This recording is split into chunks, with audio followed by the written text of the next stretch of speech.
eksempel en gang ned og ser i klasserne til andre børn, se om de har det godt.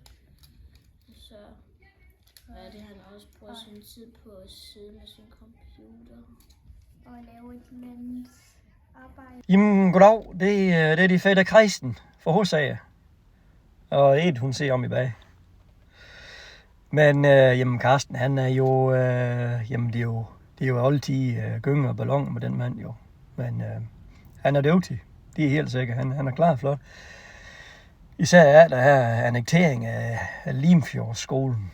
Det er noget af en bedrift, det tøver sig da godt nok. Selvom jeg har tvivlet lidt på hans kommunikationsfærdigheder. Ja, han er til at komme galt sted. Ja, for eksempel så har han der skrevet i en mail omkring hans kæreste Annette. Det her hun da vidst af. Og så har han da vist også sågar bebudt rundstykker over kan. Ja, Karsten, det kan du godt selv sige. Shit, er jeg ældre end Carsten Kloster? Carsten, han er snart fødselsdag. Hvor gammel tror jeg egentlig, han bliver? 37. Ja. Adam, hvad tror du? 37. 37, ja. Når man sådan er skoleleder som Carsten er, hvad laver man så? Man sidder på kontoret og keder sig. Ja. Carsten, han er spar. Altså, han går op i, at ordningen må sejne, og vi putter ting i kasser, og der skal være styr på det hele. Og en ting, der sådan set nok går ret godt i tråd med det er, at han til møderne gerne sætter en timer ved punkterne, for ligesom at sikre sig, at det ikke får mere en tid, end det, der nu var afsat. At det så aldrig bliver overholdt alligevel, det er jo sådan en helt anden sag, og vel i virkeligheden også en klassisk Carsten. Jeg vil beskrive, hvordan han ser ud, hvis I nu mødte nogen, som aldrig havde mødt. Høj. Pæn.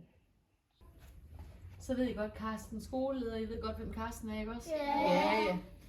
Der har han fødselsdag, han bliver 50 år gammel. Han går rundt på skolen. Ja. Hvad laver han så, når han går rundt på skolen?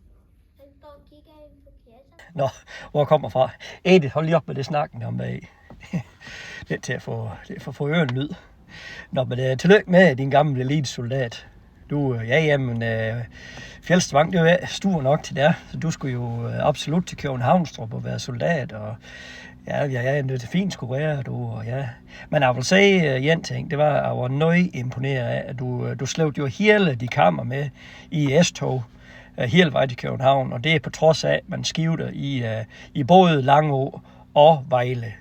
Altså, så nemt er lige at få en ventrinskab ud og ind af en tog der. Det tog sig sådan en mand har gjort, det er faktisk ret imponerende, det vil jeg sige. Og du er egentlig ret alsidig, fordi der er jo egentlig langt fra København, og så til at skrave kængurulort i Havnstrup Dyrepark. Og det kan han sige, og det har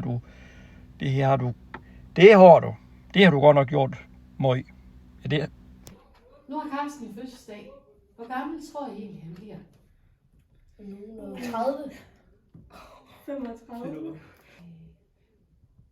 Hvad laver Carsten egentlig, når han er skoleleder? Den leder altså styrer programmet. Siger, hvad lærerne skal gøre. Det er lærer på timerne. Ja.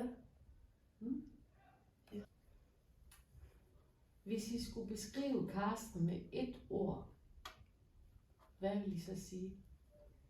Glad. Altid på. Positiv. Ja, positiv. Glad.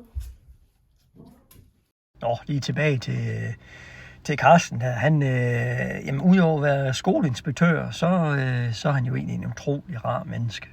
Det må man bare sige. Og han er også familiemand, udover det sædvanlige.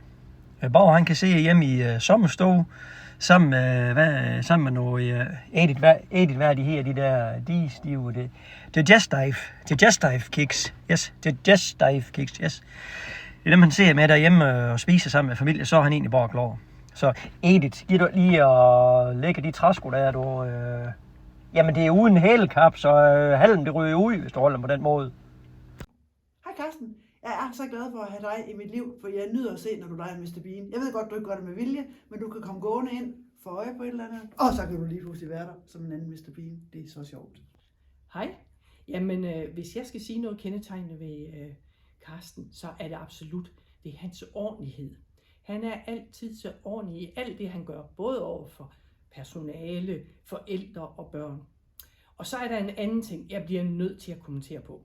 Det er hans fantastiske humor. Altså, hvis vi ikke har hans humor i vores ledelsesteam, ja, altså, det ved jeg slet ikke. Så det er bare super godt.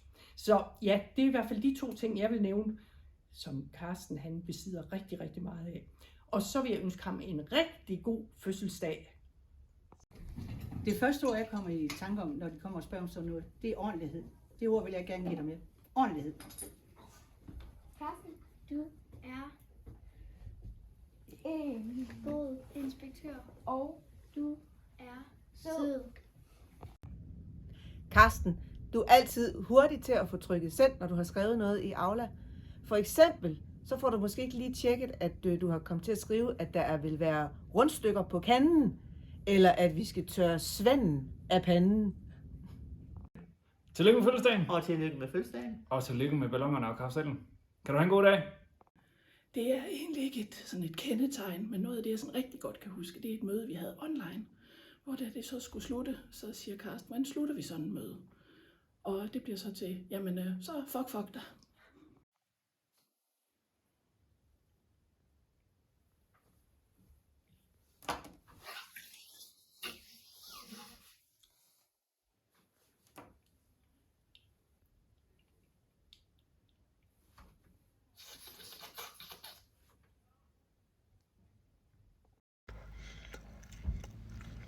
Nå, jeg skulle lige have noget i spise. Jeg har sendt Edith udenfor, hun irriterer mig sådan her i tid. Hvor med Carsten, jeg vil egentlig bare sige tillykke med fødselsdag, 50 år. Jeg håber, du får en god dag og lavet. Jeg ved jo, jeg er inviteret. Ja, det var den der episode med æsel sidst jo, men det har jeg nu sagt undskyld for. Men jamen, jeg håber, som sagt, du får en god dag, og du er en flot mand. En rå mand. Og du fortjener virkelig lige en behyldest. Så nu kommer Edith sat med igen.